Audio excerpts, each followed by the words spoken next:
চোখটি বুঝে মুখটি গুজে থাকবি কতকাল, দেশটা মদের চুষে খেলো ওই শগুনির পাল। চোখটি বুঝে মুখটি গুজে থাকবি কতকাল, দেশটা মদের চুষে খেলো ওই শগুনির পাল। তাই তো আজ আমার দেশটা আজি এমন হালের হাল, চোখটি বুঝে মুখটি গুজে থাকবি কতকাল। রাজনীতির ওই ধাপ্পাবাজির পেচে ফেলে ওরা রাতারাতি গড়ল প্রাসাদ, আমরা সর্বহারা। সব খোয়ালা মোদের তালে হইয়া মাতাল, চোখটি বুঝে মুখটি গুজে থাকবি কতকাল, দেশটা মদের চুষে খেলো ওই শগুনির পাল। ইসলাম প্রতিশোধে বিশ্বাস করে না। আমরা জয়পুরহাটের এই হাজারো জনতা স্পষ্ট করে বলছি, আমরাও প্রতিশোধে বিশ্বাসী নই। যদি প্রতিশোধে বিশ্বাস করতাম, একটা আওয়ামী লীগের নেতা কর্মী রাস্তায় ঘুরতে পারত না। আমরা যদি প্রতিশোধে বিশ্বাস করতাম, একটা আওয়ামী লীগের নেতা কর্মী বউ ছেলে মেয়ে নিয়ে ঘরে ঘুমাতে পারত না। আমার আগেও আমি এখানে বসে বসে শুনতেছিলাম, কয়েকজন ভাই কথা বলেছেন। আমি একটা ব্যতিক্রম দেখলাম। আমি জানি দ্বিতীয় বক্তা প্রধান বক্তার আগে ওয়াজ করে, তাই না? তার আগে ওয়াজ করে কোন বক্তা? তৃতীয় বক্তা, তারপরে চতুর্থ বক্তা। কেবল এখানে দেখলাম ব্যতিক্রম। তাই দেখেছি না আমরা যে প্রধান বক্তার আগে চতুর্থ বক্তা ওয়াজ করেছে। এগুলো কিভাবে হয়েছে আমি জানি না, তবে এগুলো না হওয়াই ভালো, তাই না ভাই? যাকে যে জায়গায় রাখবেন তাকে সে জায়গায় দিলে তার ইজ্জতটা বাড়বে, তার সম্মানটা বাড়বে। আর আমি আসলাম এক জায়গায়, আমাকে দিলেন আর এক জায়গায়, তাহলে ইজ্জতের খেলাপ হবে না? এই জন্য দয়া করে এগুলো যখন আপনারা কাজ করবেন তখন একটু হিসাব কিতাব করবেন। কাউকে সম্মান করলে নিজের সম্মানের বাড়ে, আর কাউকে অপমান করলে নিজের সম্মান কমে যায়। আশা করি সমাধান হয়ে যাবে আগামীতে। যাকে যেখানে রাখবেন তাকে সেখানে নিয়ে দিবেন। আপনারা চতুর্থ বক্তাকে দ্বিতীয় বক্তা বানাতে পারতেন, তাহলে কারোর মনে কষ্ট থাকতো না। আমরা অনেক সময় এই যে সেদিনকে জয়পুরহাটের এই যে ইট ভাটায় মাহফিল করলাম, হ্যাঁ পাকার মাথা, আমি তো এশার আজান দেওয়ার আগে চলে গেলাম। আমার পরে মর্তজা ভাই ওয়াজ করলেন, তাই না ভাই? তাহলে উনি ওনার ওই জায়গায় যোগ্য। এখন আমি যদি আমাকে যেখানে রেখেছেন আমি ওই জায়গায় ওই দিনকার যোগ্য ছিলাম। সুতরাং যার যেখানে রাখবেন তাকে সেখানেই দিবেন, তাহলে তার মনে কষ্ট হবে না। আমার ভাইয়েরা, যে জিনিসটা বুঝাতে চাচ্ছিলাম সেটা হলো নবী বাড়ি খাইলেন কয়টা? রক্তাক্ত নবী ঘরে চলে গেলেন।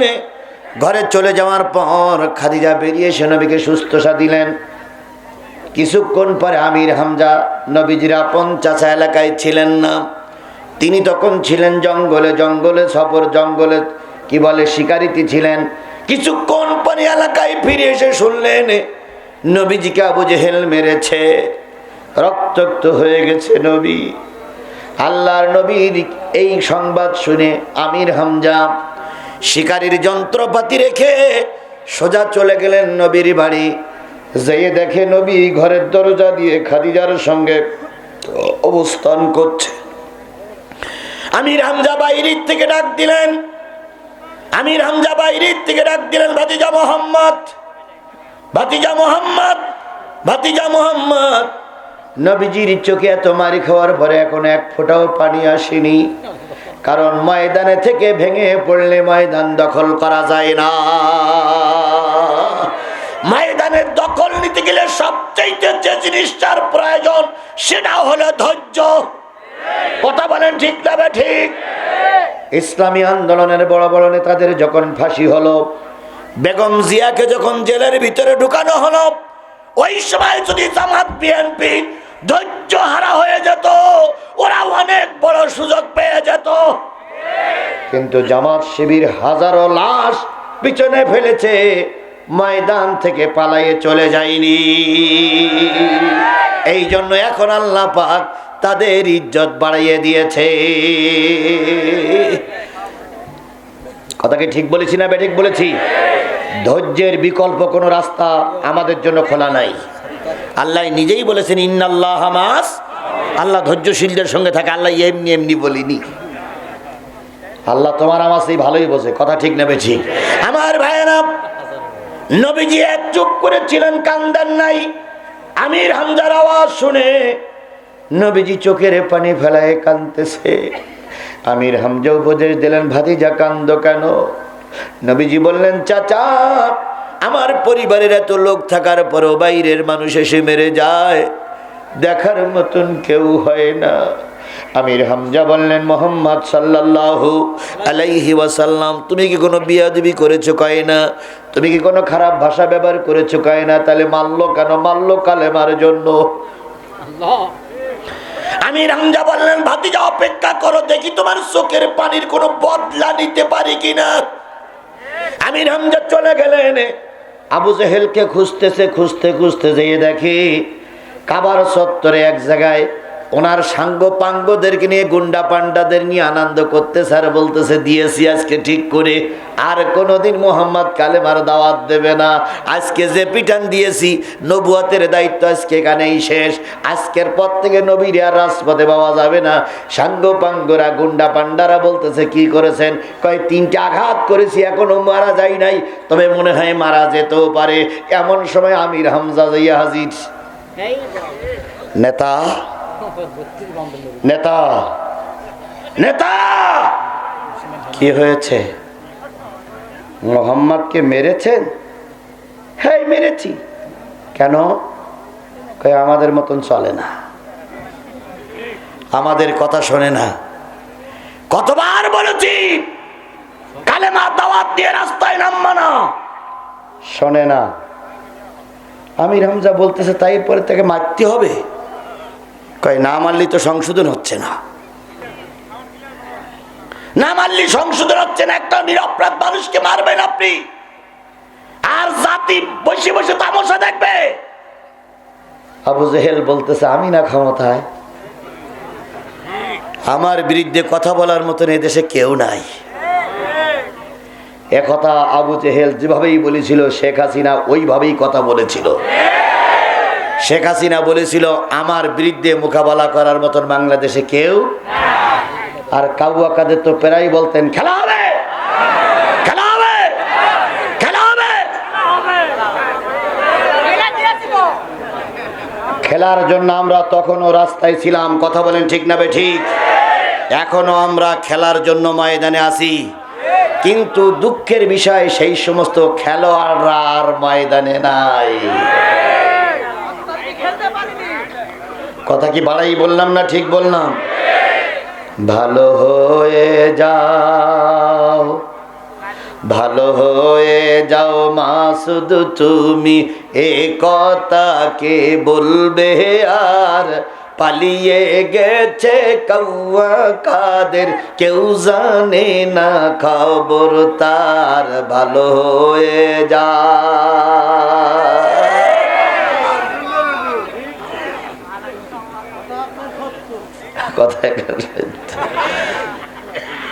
ফকরুল সাহেব আপনার বাসায় কাউয়া কাদের গেছেননি, ঠাকুর গায়ের বাসায় আপনি থাকতে তারে দেশেননি।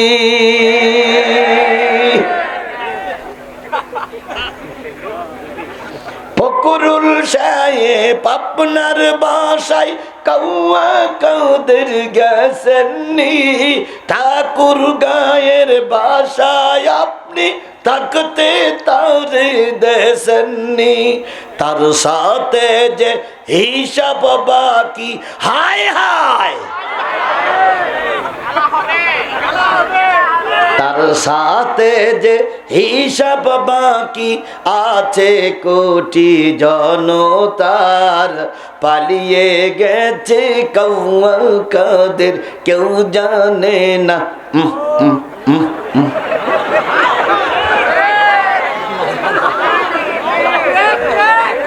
কথা বলেন, কথা বলেন, কথা বলেন, কথা বলেন।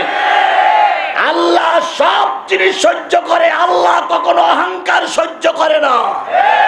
আল্লাহ নিজেই বলেছেন অহংকার আমার গায়ের চাদর, কেউ যদি টানাটানি করে আমি আল্লাহ পাক এইটা সহ্য করতে পারি না, পারি না, পারি না। কি কায়দায় অহংকারে করে বলতো আমাদের ক্ষমতার থেকে কেউ নামাতে পারবে না। আমাদের ক্ষমতার থেকে নামানোর মতন কোন বাপের বেটা এখনো দুনিয়ায় জন্ম নেয়নি।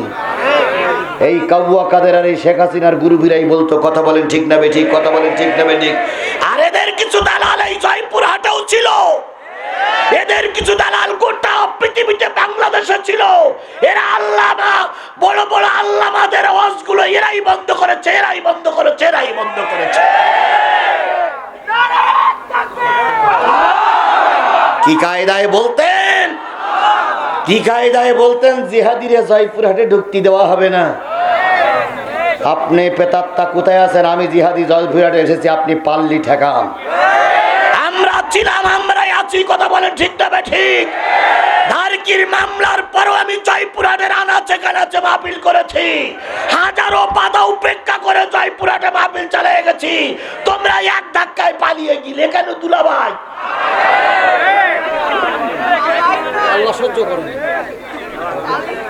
আসো ময়দানে খেলি, দেখি তুমি কোন মায়ের দুধ খেয়েছ আর আমি কোন মায়ের দুধ খেয়েছি। আসো ময়দানে খেলি, দেখি তোমার বাহুতে কি জোর আছে আর আমার বাহুতে কি জোর আছে। কার বাহুতে কত জোর আছে এর আগেও আমরা দেখাতে চাইছিলাম, কিন্তু শুধুমাত্র পুলিশ পুলিশ পুলিশ, এই পুলিশ লীগের কারণে আমরা রাস্তায় নেমেও পিস্টান মারতে বাধ্য হয়েছিলাম। যদি সেদিন পুলিশ না থাকতো একটারও ময়দানে এক সেকেন্ডের জন্য দাঁড়াতে দিতাম না আমরা।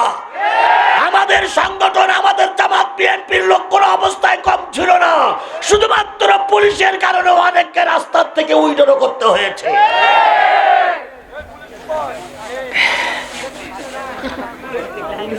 আল্লাহ আমাদের হেফাজত করুক, আরো জোরে বলেন আমিন। আল্লাহ নবী কাঁদতেছেন আমির হামজা আবু জেহেলের সামনে। আবু জেহেল কয়, তুমি মনে হচ্ছে প্রতিশোধ নিতে এসেছো। আমির হামজা বলতেছে, ধরে নেন তাই। আবু জেহেল বলতেছে, মোহাম্মদের কয়টা দিছি? 3টা। তুমি যদি মোহাম্মদের পক্ষে কথা বলো, কাজ করো, তাহলে তোমারও কিন্তু ওই পরিণাম অপেক্ষা করতেছে। আমির হামজা বলতেছে, নেতা আপনি আমির হামজার বাহ্যিক রূপ দেখেছেন, ভিতরের রূপ দেখেন নাই। আপনি এবার তৈরি হন, যে কটা মেরেছেন তার কাউন্টারের জন্য। আবু জেহেল বলতে, আমি বলো ক্ষমতায়। আমির হামজা বলতেছে, গোনার সময় নাই, তৈরি হন। আমির হামজা তরবারি বের করে 3টা আঘাত করলেন আবু জেহেলের মাথায়। কথায় বলে শক্তর ভক্ত। আঘাত করার পরে আবু জেহেলের মাথা দিয়ে ফিনকে যখন রক্ত বাহির হচ্ছে, নেতারা তখন বলতেছে, নেতা প্রতিশোধ দেব। আবু জেহেল বলতেছে, কথা বলিস না। আমির হামজার চোখ কিন্তু লাল টকটকি হয়ে গেছে। কথা বললি এখন মারতেছে, হয়তো উল্টো পিঠ দিয়ে, এক্ষুনি হয়তো সোজা পিঠ দিয়ে কষাকষি শুরু করবে। ও সেই জাতি দে। আমার আলোচনার বিষয় নবী হলেন রহমত। আমির হামজা 3টা আঘাত করে নবীজির বাড়ির সামনে এসে বলতেছে, মোহাম্মদ দরজা খোলো, মারির প্রতিশোধ নিয়ে এসেছি। নবীজি দরজা খুলে দিলেন। আমির হামজা আপাত মস্তক সব বর্ণনা করলেন নবীজির মুখে একটু আনন্দের ছাপ দেখার জন্য। নবীজি বললেন, চাচা রক্তের টানে আপনি আবু জেহেলকে মেরেছেন, হিসেবে আমার খুশি হওয়ার দরকার ছিল, কিন্তু আমি খুশি হতে পারলাম না, আমি খুশি হতে পারিনি। আবু জেহেলের রক্ত ঝরেছে, এর জন্য আমি খুশি হতে পারিনি। আমির হামজা বললেন, ভাতিজা তোমার চোখের পানি আমি দেখতে চাই না, তুমি কি হলে খুশি হবে?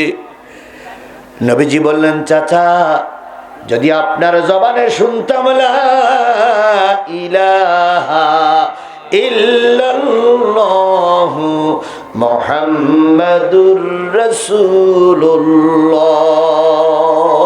তাহলে আপনার ভাতিজা মোহাম্মদ খুশি হয়ে যেত।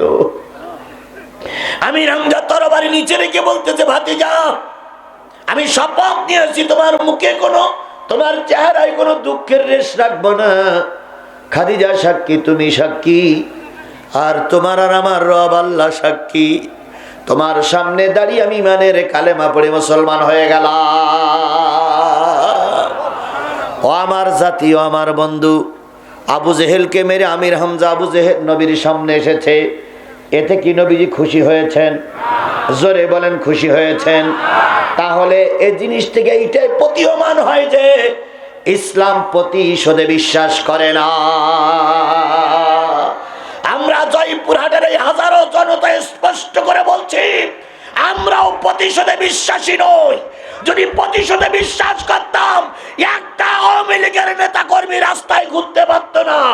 আমরা যদি প্রতিশোধে বিশ্বাস করতাম, একটা আওয়ামী লীগের নেতা কর্মী বউ ছেলে মেয়ে নিয়ে ঘরে ঘুমাতে পারত না।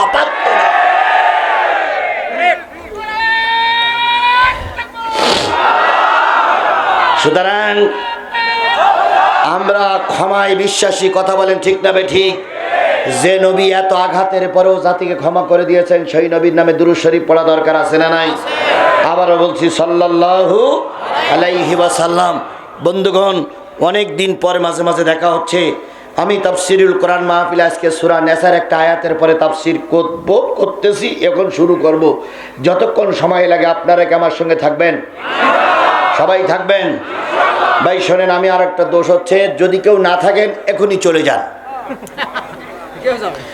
যদি কেউ না থাকেন এখনই চলে যান, আমার দুঃখ নেই। কিন্তু থাকলে কিন্তু শেষ মোনাজাত পর্যন্ত থাকা লাগবে। ওই যে অর্ধেক হবে আর টুপটাপ করে উঠবেন, তা হবে না। এখনই চলে যান, দেখি কোন শয়তানের দালাল গুলো যায়। এবার দেখে রাখবেন, যারা উঠবে মনে করবেন এই শয়তানের দালাল, এদের এই ভালো কথাগুলো সহ্য হয় না। সুতরাং আমরা শেষ মোনাজাত করে যাব ইনশাআল্লাহ। আমাদের সবাইকে শেষ পর্যন্ত কবুল করুক। মঞ্চে অতিথিরা আছেন, দুই পাশে অতিথিরা আছেন, আপনারাও আছেন। সরকার, তত্ত্বাবধায়ক সরকার আছে, এনার টিকে থাকা না থাকা নিয়ে একটা চরম হিমশিম খাচ্ছে উনি। কারণ উনি তো কোনো রাজনৈতিক দলের নেতা নয়, উনি রাজনীতি যেমন বোঝেনই না। আর এই শেখ হাসিনা ওই বিদেশে বসে কলকাঠি নাড়া দিচ্ছে, এ শুধু কলকাঠি নাড়া দিতে আছে। এই মুহূর্তে ধর্মগুলো টিকাই রাখা আর একতাবদ্ধ থাকা আমাদের জন্য বিরাট জরুরি। এই জরুরি বিষয়টা খেয়াল করে সবাই দেবেন। আল্লাহ আমাদের সবাইকে কবুল করুক। সকলে মিলে বলুন আমিন। আর ওজোরে বলেন আমিন। আমি আপনাদের সামনে যে সূরা থেকে তেলাওয়াত করেছি, সেই সূরাটার নাম হচ্ছে সূরাতুন নিসা। কোন সূরা? এই মুসলমান কথা বলেন, কোন সূরা? কোরআন শরীফে মোট সূরা কয়টা? আরো জোরে বলেন। 114টা সূরার ভিতর থেকে আমি তেলাওয়াত করেছি 4 নম্বর সূরা, সূরাতুন নিসা। বলুন তো কোরআন শরীফের প্রথম সূরার নাম কি? সূরাতুল ফাতিহা। 2 নম্বর সূরার নাম কি? সূরা বাকারা। 3 নম্বর সূরার নাম কি? সূরাতুল আল ইমরান। 4 নম্বর সূরার নাম হচ্ছে সূরাতুন নিসা। তাহলে কোরআন শরীফের কয় নম্বর সূরা থেকে আমরা তেলাওয়াত করেছি? নাম কি? এবার বলুন তো কোরআন শরীফের পারা কয়টা? 30টা পারার ভিতর থেকে আমি তেলাওয়াত করেছি 5 নম্বর পারা থেকে। 5 নম্বর পারার কোরআন শরীফের 4 নম্বর সূরা। এবার বলুন তো এই কোরআন শরীফে আয়াত কত? সবাই মিলে বলেন কত? পঠিত আছে 6666 আয়াত। 6666 আয়াতের ভিতর থেকে আমরা তেলাওয়াত করেছি কয়টা আয়াত? একটা আয়াত। সূরাতুন নিসার 58 নম্বর আয়াত। এবার আসুন আস্তে আস্তে করে কোরআনের ভিতরে ঢুকি। এই আয়াতটা যখন নাজিল হলো, রাসূল তখন মদিনার প্রেসিডেন্ট, মক্কার প্রেসিডেন্ট। এই সূরা নিসার 58 নম্বর আয়াত যখন নাজিল হলো, রাসূল তখন মক্কার প্রেসিডেন্ট, মদিনার প্রেসিডেন্ট। সারা জীবন আমরা শুনেছি রাসূল কালেমার দাওয়াত দিয়েছিলেন মক্কায় কয় বছর? 13 বছর। তখন তিনি মক্কার প্রেসিডেন্ট ছিলেন না। মদিনায় প্রেসিডেন্ট থাকলেন কয় বছর? 10 বছর। কিন্তু আজকে শুনে যান, এই আয়াতটা যখন নাজিল হলো, নবী তখন মক্কারও প্রেসিডেন্ট, মদিনারও প্রেসিডেন্ট। সুবহানাল্লাহ। Awami League, BNP, Jatiya Party, জামাতের ভাইরা এখানে আছেন। নবীজি মদিনার প্রেসিডেন্ট, মক্কার প্রেসিডেন্ট, কাজটা কি ঠিক? বুঝে শুনে বলবেন, আর একটু বুঝে বলুন।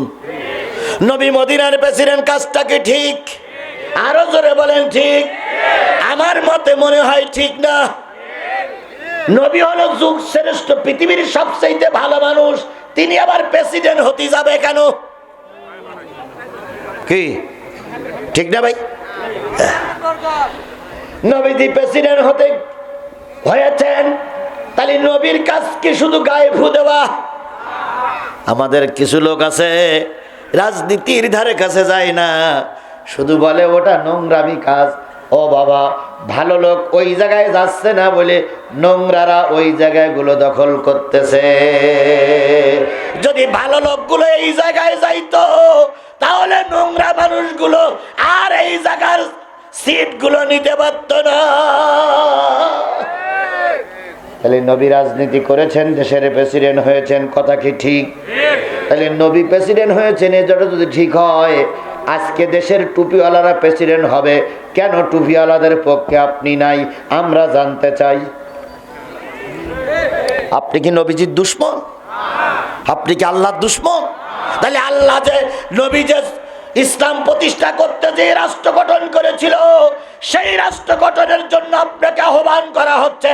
আপনি যদি আহ্বানে সাড়া না দেন, আপনি যত বড় টুপিওয়ালা হন, যত বড় শিক্ষিত হন, ধরে নিতে হবে আপনি রাসূলের দুশমন। চোখটি বুঝে মুখটি গুজে থাকবি কতকাল, দেশটা মদের চুষে খেলো ওই শগুনির পাল। চোখটি বুঝে মুখটি গুজে থাকবি কতকাল, দেশটা মদের চুষে খেলো ওই শগুনির পাল। তাই তো আজ আমার দেশটা আজি এমন হালের হাল, চোখটি বুঝে মুখটি গুজে থাকবি কতকাল। রাজনীতির ওই ধাপ্পাবাজির পেচে ফেলে ওরা রাতারাতি গড়ল প্রাসাদ, আমরা সর্বহারা। সব খোয়ালা মদের তালে হইয়া মাতাল, চোখটি বুঝে মুখটি গুজে থাকবি কতকাল, দেশটা মদের শুষে খেলো ওই শগুনির পাল। শুধু ভালো লোকেরা ক্ষমতায় আসতে পারে না বলেই শয়তানেরা মসনদ দখল করে রেখেছে। বিগত 15 বছরে একটা বারের জন্য ওরা আমাদের ভোট কেন্দ্রে যেতে দেয়নি। কথা কি মিথ্যে কথা বললাম না সত্য কথা বললাম? আবার এক এক টুপিওয়ালারা 70টা 75টা করে ভোট মেরিছে। ওরে আমার টুপিওয়ালা, তোর টুপি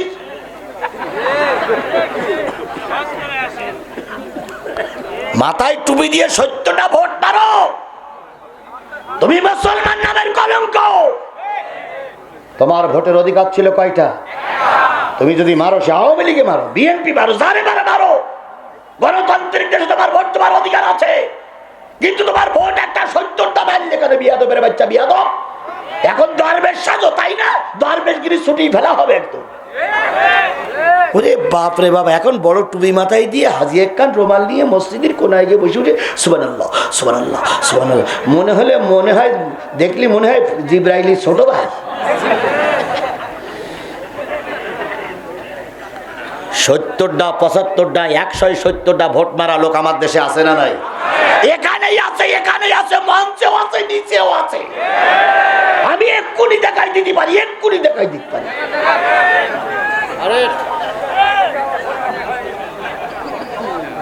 এখানেই আছে। পাগড়ি ভরি এখন বড় টুপি মাথায় দিয়ে এখন দরবেশ সেজে দাও, পীর সাহেব সেজে দাও। তোমাদের ইতিহাস জনগণ ভালোই জানে।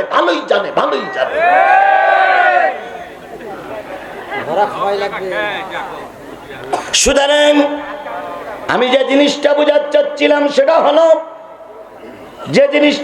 চাচ্ছিলাম সেটা হলো ভালো লোক ক্ষমতায় না থাকার কারণে শয়তানের এখন ক্ষমতায়।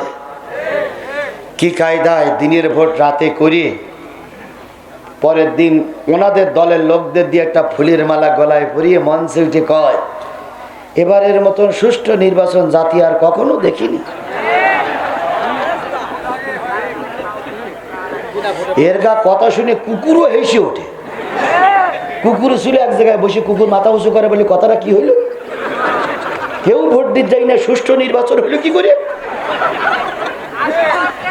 কথা বলেন ঠিক না ঠিক?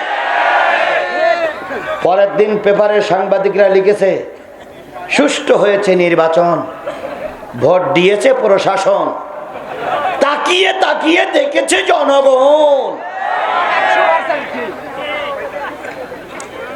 এদের ভোটগুলো এরকমই সুস্থ ছিল। কথা বলেন ঠিক না ঠিক? কেন এরকম চুরি করলো, কেন ডাকাতি করলো? শুধুমাত্র ভালো লোকের অভাব। কথা বলেন ঠিক না ঠিক? সুতরাং আল্লাহর নবীর পরে এই আয়াতটা যখন নাজিল হলো, তখন রসুল মক্কারও প্রেসিডেন্ট, মদিনারও প্রেসিডেন্ট। তাহলে রসুল যদি প্রেসিডেন্ট হওয়া বৈধ হয়, অবশ্যই বৈধ, তাহলে সেই রসুলের আদর্শবান নেতাদেরকে ক্ষমতায় আনার ব্যাপারে সকলকে এখন ঐক্যবদ্ধভাবে ময়দানে কাজ করার দরকার আছে না না? তুমি হয়তো মনে করতেছ আমি পারবো না, তুমি না পারো দুঃখ নাই, কিন্তু ময়দানে তোমাকে থাকা লাগবে। তুমি পারবা না কে বলেছে? রাস্তায় নামো, নামার দায়িত্ব তোমার, আর বিজয়ের মালা পরানোর দায়িত্ব আল্লাহ।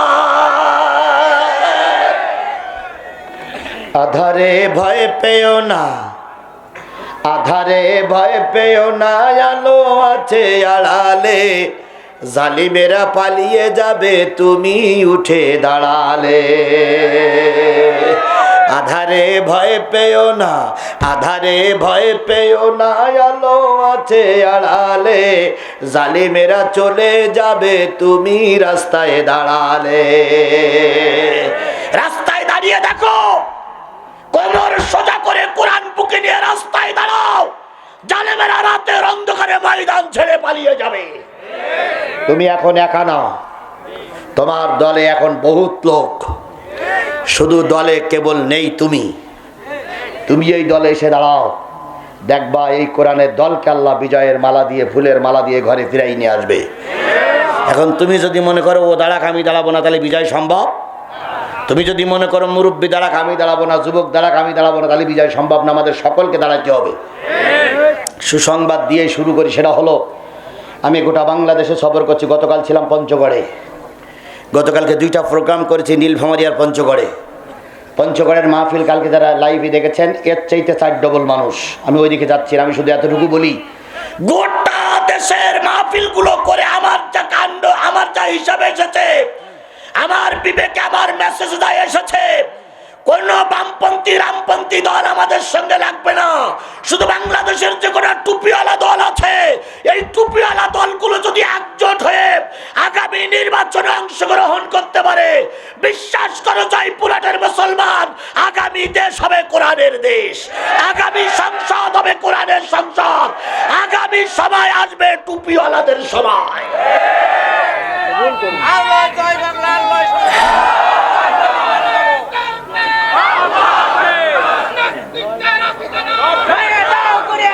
তাহলে আজকের এই মাহফিলে স্লোগান তুলতে হবে, সকল দলের দেখা শেষ না।